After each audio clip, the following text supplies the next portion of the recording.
Hey everybody, how's it going? I hope my mic's working. I've been doing a lot of these Today in History things for our sister channel. Every single day we do a Today in History thing on Rock History Book, which, as I always say every night, which is what the channel was meant for, but we just haven't gotten around to it yet till the last couple of weeks. So how's it going, everybody? Happy Saturday night. We just did a live feed on our sister channel. Now we're here with a little news on Roger Waters. Let me see if I can bring this up a little bit. I'm a little off there. That might be better. I don't know if that helps. No, I'm not sure if that helps. Our dimensions are a little off. I'm not sure why. But anyway, we're here. Roger Waters is always he's been called a cantankerous guy. He's been called just a malcontent dude.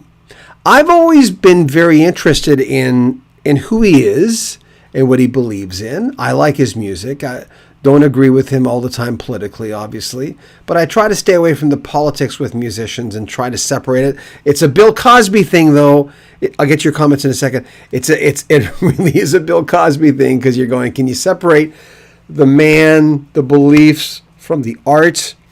And Roger was influential in Pink Floyd. We all know this. I'm overstating the obvious, but at the same time, he is a little malcontent with things. Now, I agree with what he said. Let's start there. I think he's more important than the Weeknd and Drake anyway. I really do, because as I said on the other channel earlier, Rock History Book, when the Weeknd, or Drake rather, broke the Beatles records, the Beatles singles record,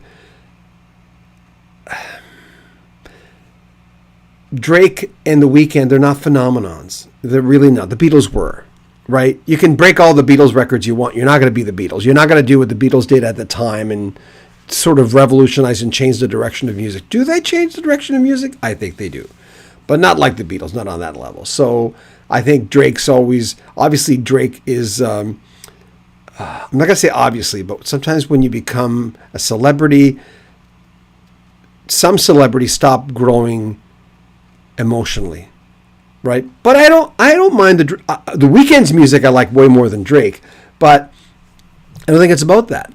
For anyone who watches this channel, you might get his politics, Roger Waters' politics, in the way. I can understand that. Hey, I understand. Not everyone can separate it. But let's see what he said. Now, the interviewer said, "I hate to get in the way of a good conspiracy theory, but your concert wasn't the biggest in town that night. I was assigned to cover the Weeknd concert at Rogers Arena." And then Roger Waters says, "But the Weeknd was canceled, and my show was for 2 nights. I have no idea what or who the Weeknd is, because I don't listen to much music. People have told me he's a big act. Well, good luck to him. I've got nothing against him. Would it not have been possible to review his show one night and my show another night?" He says, the interviewer says, "Speaking for the Globe, I can tell you that we don't do many concert reviews as we used to. I didn't cover your show, but I did put in for an interview with you before the concert, and I wasn't granted. And I'm speaking with you now." So here we go. Here we go. So Roger Waters says, "Good. I'm glad to hear that, and I look forward to reading this in the pages of your newspaper. I'm not trying to make a personal attack. I'm just saying it seems odd. And by the way, with all due respect to the Weeknd or Drake or any of them, I am by far, far, far more important than any of them will ever be. However many billions of streams they've got. There is stuff going on here that is fundamentally important to all of our lives." So there you go. But like I said, I agree with him. It's not about whether I like the man or not. I'm thinking in the big scope of things, when people are looking back, I think people are going to look at Roger Waters as being a huge force in music, and Drake and the Weeknd being important. Of course they are. But I don't think they'll have the influence, that's for sure. Okay, Metal Reaper. Just went and seen Roger at Scotia Centre in TO about a week ago. It was a great show. Thank you for your comment. Metal Reaper says, good evening. Mike sounds fine. Thank you. I appreciate that. Kim Trickle. It's working. Thanks. Someone told me how to use it last night because when I'm using Ecamm, it doesn't work. When I'm just going on an interview with Zoom, it works fine. So thank you, Kim. Thank you for being part of our Patreon, Kim. Kicking a Pony 66. Well, bully for Roger Waters. Rain Cloud Music says, hi, John. Hello, and thanks for being on tonight. Tony Barbara. Billionaire Communist Waters always. Okay. Doran Amido. He says that because it's true. We used to have this comment, and you can use it anytime because it's kind of funny. There was a guy I used to work with named Brian Lubbers. He's an ex-football player. He's a big guy, and he was a good announcer. A little breathy for my taste, but he was a good announcer. And one day I gave him a compliment. I don't know what it was. And he looked at me and says, come on, you're just saying that because it's true. And ever since then, I've been using it. I think Brian's still in Calgary. Pookie Martinez. Yay. I recently seen an interview with Twink, John Adler, and he knew Syd personally. They had a short-lived band, and Twink said he doesn't believe what Roger says about Syd being whacked out his skull. Okay. Greg Parker. There's a difference in substance and influence in the past of music. It's a different format then and now. Greg, thank you. I didn't say it that eloquently, but it's very, very true. Die, Nettle, die. Ha, ha, ha, ha. He is right musically. Musically. Yes, thank you. That's basically what I was trying to say. You said it in fewer words. Tina Taylor, hi, John. To be honest, any musician like Roger is more important than these two. There you go. Thank you. Dirtbag leftist. I love Roger. Looking forward to seeing him Wednesday. DuPage Dragon Fan 94. I think Roger was only speaking of his importance philosophically, politically. I think he was. You know what? I think he was because of what he was saying at the end. Can I say he's wrong because The Weeknd and Drake have nothing to offer in those departments? Mandy Lyon, who isn't more important than Drake? Ba-da-boom! Ba-da-boom! Oh, hold on, my mic was a little hot a while ago. I want to make sure. If I'm cracking up, let me know. Metal Reaper, Dirtbag Leftist, you're going to like it. Seen him January 9th. I love it when you guys talk amongst yourselves. It's kind of nice. So basically, but I'm going to look at this musically. I mean, obviously the other guys aren't. There's two sides of it, right? When an artist gets political, you're going to lose, or potentially lose, half your audience. And, you know, we welcome anybody on this channel, man. You know, if you spew crazy stuff that really is out there, I won't read your comment, but I'm not going to block you. And,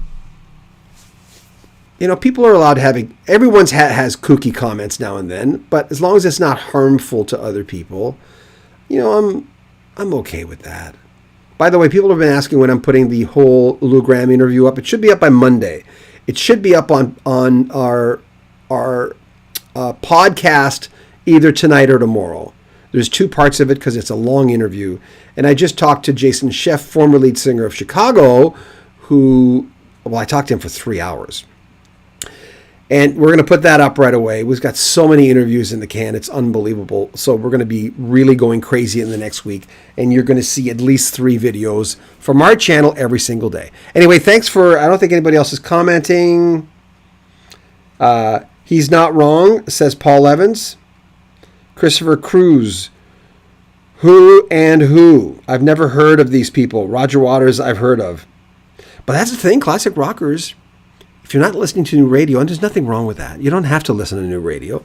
You don't have to know what's happening in if you're a classic rocker and that's your lane, that's where you want to listen to. Nothing wrong with that. I have to listen to new music because I work at a radio station in Vancouver where we play new music all the time. We play Drake, we play The Weeknd, lots of it.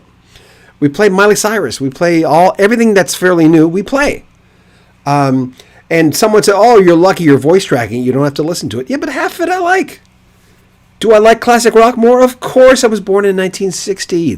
The 70s were my teenage decade. So yeah, of course, by far. But radio is that way. I mean, okay. Tina Taylor says, Christopher Cruz, you're not missing much. There you go. Because I don't report on the Weeknd or Drake on this channel. I would lose my base. We have a rule in radio. Don't confuse the audience. Don't start putting people on your channel that are not in your lane. You know why people come to the channel, right? But this is interesting. For argument's sake, Roger Waters is certainly a big person and a big name on this channel. So, of course, we would talk about that. And it's a good comparison. Roger's music, this is Mike M. Roger's music is iconic, and he's right. Rain Cloud Music, radio is a strange animal. Well, in the old days, remember we were all growing up in the 70s or 80s or 60s. Back then you had block programming on a radio station, or else at the very least, the top 40 had so many different, you could hear Convoy by C.W. McCall, Torn Between Two Lovers by Mary McGregor, and then ELO, followed by Nazareth, Hair of the Dog. I mean, it was all over the place. And Supertramp, but you'd hear Engelbert Humperdinck. It was crazy. That doesn't happen anymore. You have different formats for that now. I kind of like the old format. But then again, I like listening to the 70s at 7 on Sirius XM because they give me exactly what I want. Right? Or what's the other one? Deep Tracks. That's another one. Because I'm a Deep Tracks guy, and I know a lot of you probably are too. So, yeah. 80s and 90s, Pookie. Yep, there you go. DuPage Dragon. By the way, John, thanks so much for what you do. Much respect. Thank you. If you ever want to support the channel, there's links in the description of this video. We're just buying a lot of new equipment right now, and we're digging deep to try to come up with funds to buy a new laptop, especially the type of laptop we need to edit videos. But it happens. And then we had a really bad month on YouTube. It wasn't our fault because we had a good month on YouTube, but something happened. So they're trying to fix it right now. So it was a scary month last month for us. It really, really was. But anyway, thanks for everyone who came on. I just wanted to come on quickly and talk about this. And I'm going, when I saw the headline, I went, wait a minute, he's right. Roger Waters is not my favorite guy, and I was always a David Gilmour guy, but there wouldn't have been The Wall without Roger. He was such a huge contributor to Dark Side of the Moon. They have such a great body of work. Of course, I thought, well, I got to come on here and talk about this. And obviously, David Ryder, ooh, that Drake curses. Pookie, Deep Tracks, yeah. Yavor Yankow. There is no Pink Floyd without Roger Waters. But yeah, there isn't, because think about it. The Wall, which I know sacrilegious. I always have to preface that statement by saying it's sacrilegious. I always thought The Wall should have been a single album. Yet I say Blue Moves by Elton John, it was a good double album, and a lot of people disagree with me. So everyone's right when it comes to music. You either like something or you don't. Gone, I think, are the days, well, not completely gone, right? Are the days where you're in school and someone says, well, I like Anne Murray. And you go, what? What, are you crazy? How could you like Anne Murray? Well, that person can't help. They like Anne Murray. They like Anne Murray. Mind you, as a friend, you can come up to them and maybe expand their boundaries, but maybe they have. Maybe they just like Anne Murray. She's a great golfer, by the way. She used to beat the guys in April wine. They told me that. Tina Taylor. I was born in 76, raised in the 80s. I teethed on, Pink Floyd. I love The Wall, Dark Side of the Moon. Nonya Benes. There is no Pink Floyd song. Syd Barrett. Move On, Roger. I know, but in order for the band, would the band have progressed if Syd would have been mentally, where would they have gone? Because there's this mystique, and I think a little too much mystique for Syd Barrett, even though what would have happened without Syd Barrett? Would they have been able, before, David Gilmour replaced him, and at short time, Syd and David were in the band together. Yeah, Pookie says, no Barrett, no Floyd. Well, there isn't, because he was a founding member, right? So he had to be there. And then the whole, like say the word again, mystique around, when they were recording Wish You Were Here. And he showed up at the recording studio with no eyebrows, overweight. They didn't recognize him. He sat in the back of the room. And then when they kept looking at this guy, who is that guy in the back? And they realized, I don't know, I forget who it was. It might have been Roger who recognized him and realized it was Syd. By the way, I thought of when the auction happened after Syd died, I think his bike just went for I think it was a 5 number, either $500 or $5,000. But when you think about it, it's the bike that Syd Barrett rode all the time. I mean, that's not a bad value for a real piece of something that he used every single day. So anyway, thank you for everyone who came on. I appreciate this. Thanks. And I appreciate all your comments. Let me just make sure I didn't miss anybody.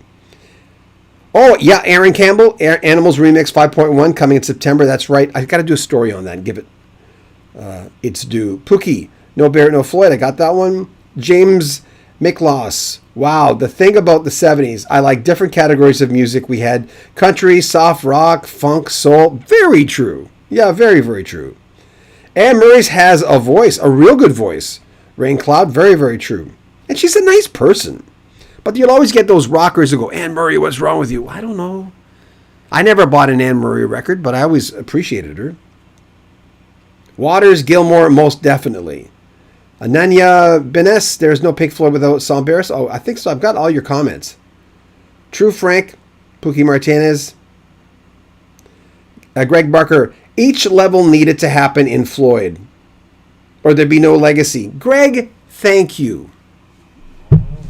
Now and then I'll get some people who go on here and they just capsulize something that I will take 2 minutes, and I'm a broadcaster. I have to. I've been in radio going on my 40th year. It's my job to be able to do this, right? Oh, we got a super chat. Thank you. Oh, Richie, thank you. Richie C59. A momentary lapse of reason was Gilmore's solo album with Ghost Players. The label wanted it to be a Pink Floyd album. It's a sham. I liked the album. I didn't love it. I liked it. It was just, thank you for your super chat. As a lot of you know, we're trying to raise money for some new equipment, which has caught us completely with our pants down because YouTube is like this. You make good money one month and then you down here, then you're down there, then you have a really good month. And that's why we did Patreon. We needed to have a steady income. Noah, did you see my comment? Okay, Noah, hold on.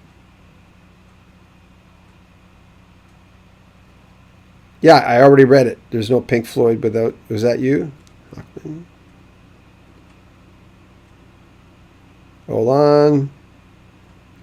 I'd expect Roger Waters not knowing who Drake and The Weeknd is, and I know he doesn't care. Yeah, that's true. He doesn't care. I don't think... Does he really seem like a guy who cares about that kind of stuff? He was trying to be careful in the comment when he says, I'm not trying to make a personal attack. I'm just saying it seems odd. And by the way, with all due respect to The Weeknd and Drake or any of them, I am far, far, far, 3 times, more important than any of them will ever be. However many billions of streams they've got, there is stuff going on here that is fundamentally important to all our lives. So, but he did reference the billions of streams, and they do have that. It's a different animal in music now. It's just not the same. So, guys, I've got to thank you for the super chat. I appreciate it, Richie. Anytime someone donates or tries to help our channel, it helps us expand. Well, in this case, it helps us buy a laptop that we really need to do more videos. So thanks for on there. If you ever want to support us, it's in the description of this video. I appreciate you every time you come on here. Thank you very much. And we're going to finish. Happy Saturday. I hope you're having a great weekend. And thanks for spending a little time with us. Take care.